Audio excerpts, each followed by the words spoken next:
Assalamualaikum warahmatullahi wabarakatuh. Baik semua pelajar, pada kelas yang lepas kita dah belajar tentang DNA replication.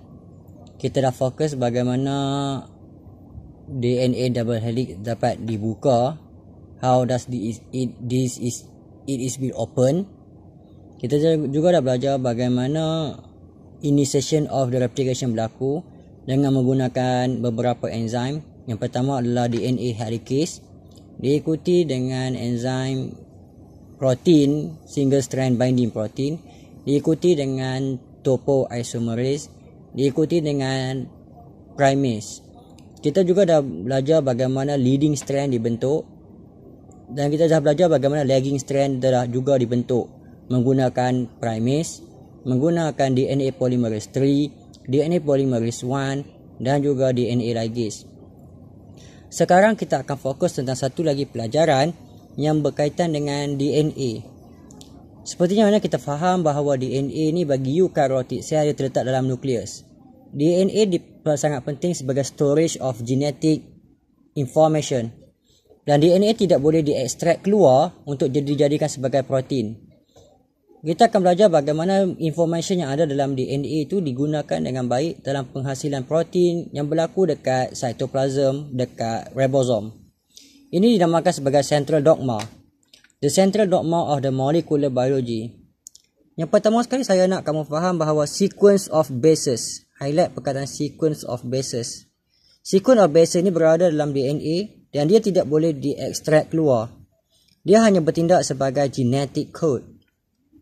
Oleh itu, DNA hanya provide genetic information. Dia hanya provide satu-satu genetic information. DNA ini disimpan dengan baik, enclosed in the nucleus, bagi mana-mana eukaryotic cell. Dia enclosed in the nucleus for the eukaryotic cell. Untuk dijadikan maklumat yang berguna, apa yang berlaku, the information yang ada dalam DNA ini mesti kita transcribe dulu. Highlight perkataan transcribe. Mesti transcribe dulu menjadi satu lagi molekul yang dinamakan sebagai mRNA. Proses ini dinamakan sebagai transcription. So that transcription is occur in the nucleus of the eukaryotic cell. Jadi mRNA yang terhasil dalam nukleus ini boleh dikeluarkan. Berbeza dengan DNA.